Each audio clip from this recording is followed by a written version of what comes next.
My name is Stephen Rafferty, and you're watching These Are Questions. This is the internet show where I ask people questions about things, life, and such not. And today's guest is an artist, a dancer, and a creative. Please welcome Alonzo Williams. Welcome to These Are Questions. I'm ready. I'm ready for these questions. I'm ready for this day. Thank you, Stephen, for having me. Very much welcome. So before we get into the interview itself, let me explain the rules of These Are Questions. Alonzo, I'm going to ask you a series of questions that are going to be based around your career and aspirations, along with a mixture of questions that are borderline idiotic and, well, randomly stupid. Do you accept those terms? I accept those terms. Okay, awesome. So, Alonzo, are you ready? I'm ready. Internet, are you ready? I'm going to take that as a yes. I hear a siren, so I'm going to take it as a yes. With that, let's begin.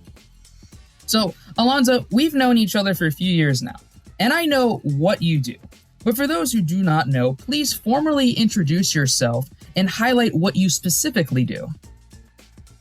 Yes, so I am a professional dancer, also an educator within the arts.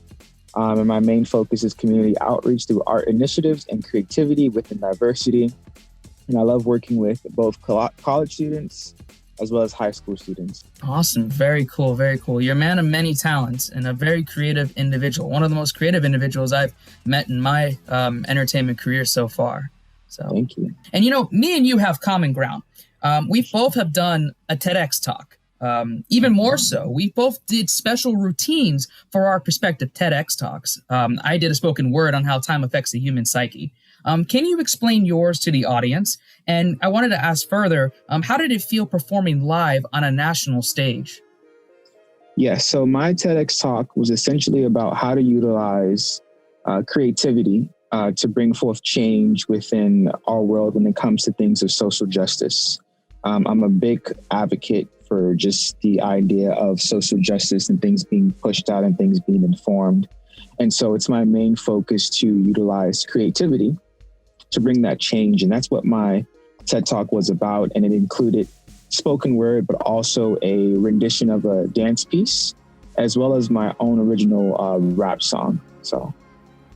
And I can tell you, I was in the crowd for TEDx 2017 when you did yours, and I was super excited, and I was like blown away for the amount of work that you put into your TEDx talk. It was really cool.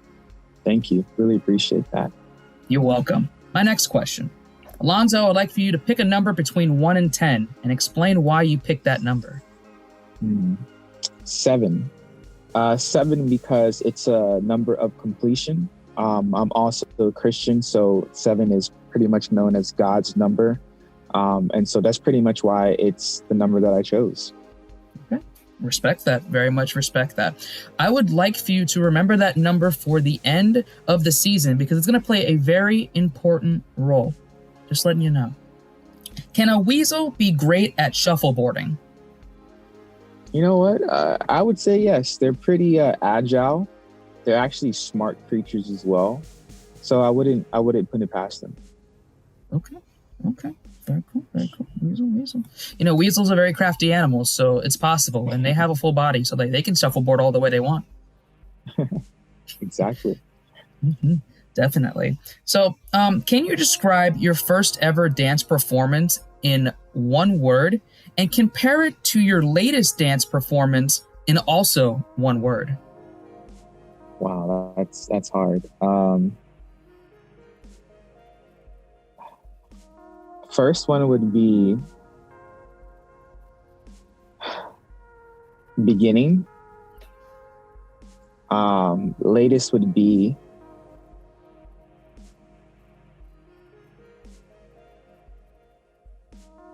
innovating. Okay. I like both those word choices. And I think that very much encapsulates your dancing career at the moment. So, for sure. Cool. It's a good question.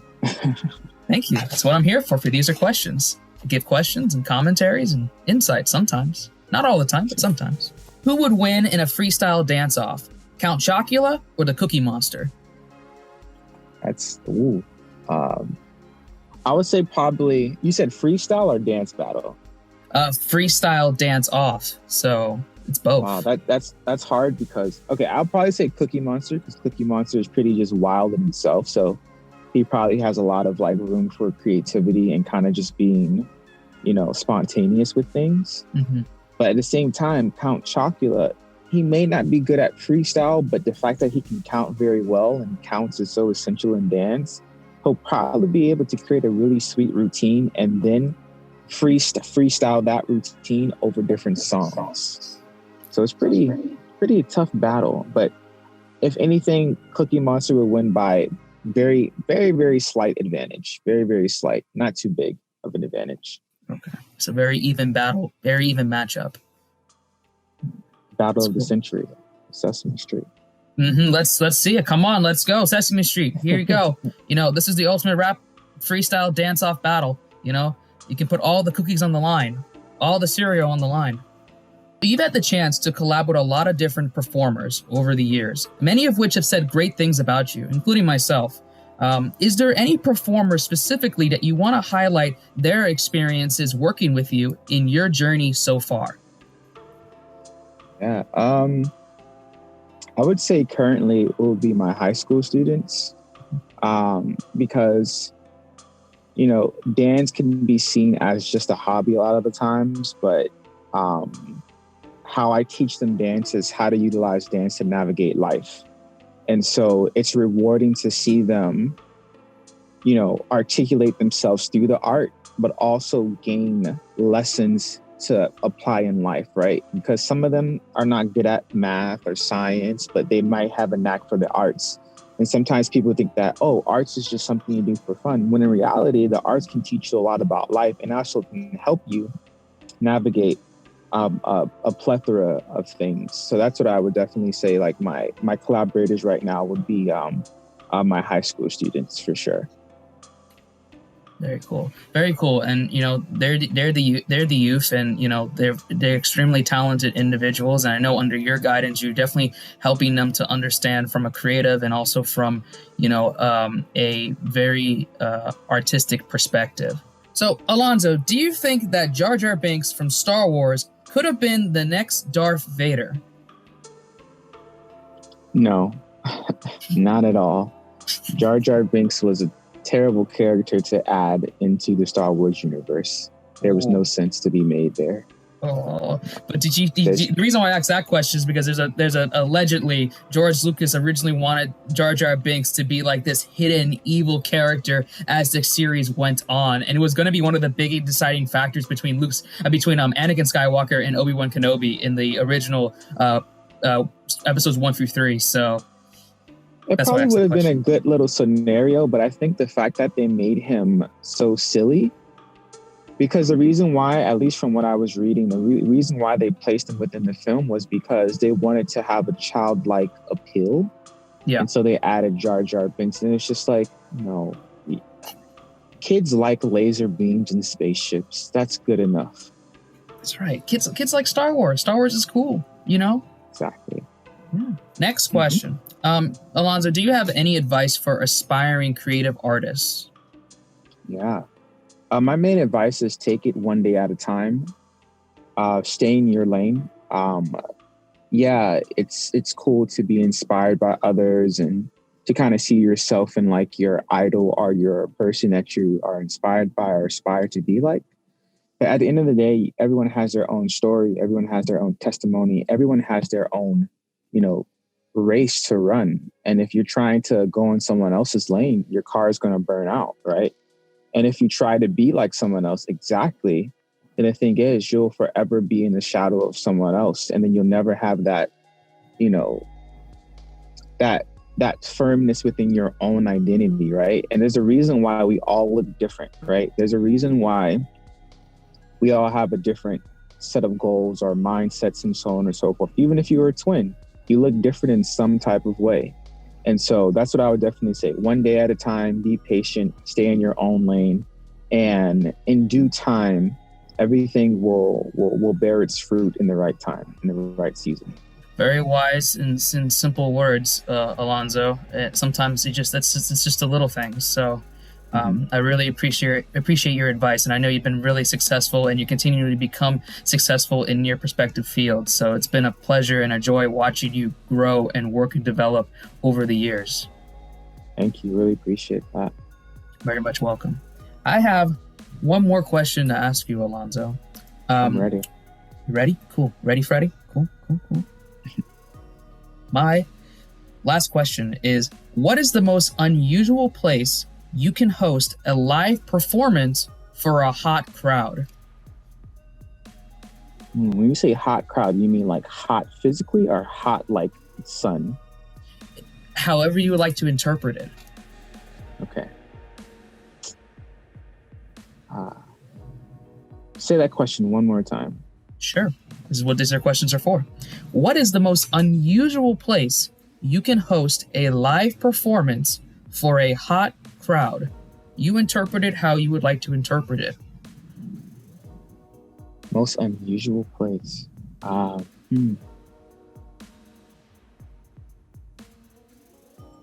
would say,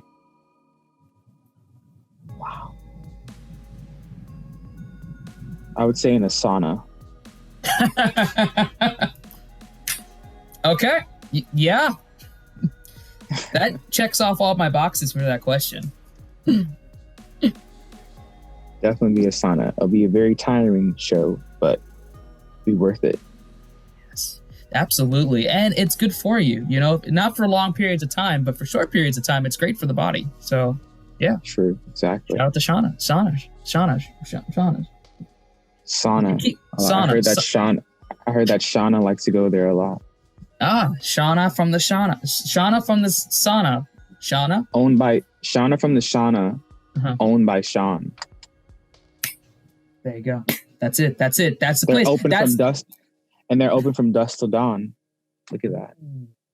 See, we got a gig right here. You know, if you want to book a performance, there you go. You know. So, and I heard about their best friend Ron.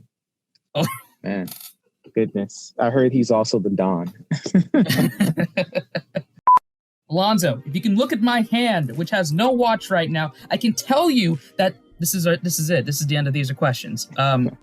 It was a pleasure interviewing you for These Are Questions Season 2, but the floor is yours. Anything you want to say, anything you want to promote, anything that you want to end off this episode with, the floor is yours. Those who are watching, and definitely for those who are creative, and which everyone really is creative, but also for those who have that real focus on artistry. Remember, don't make your work be completely about you. Remember that there's someone watching, there's someone who's inspired by you, and a lot of the times it's the youth.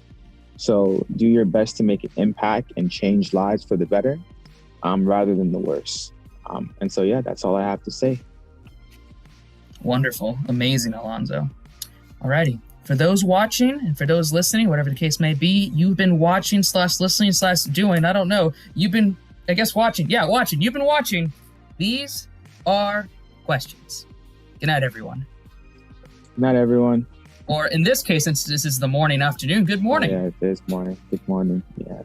well, it's the evening at some point, you know. It's evening somewhere in the world. It's all times. That's what it is. It's the madness of the universe, Doctor Strange, you know. Shout out to Doctor Strange. Maybe we'll get him for Season 3 if we do Season 3. That'd be awesome. He's a very busy man, though. Time traveling, you know. Definitely.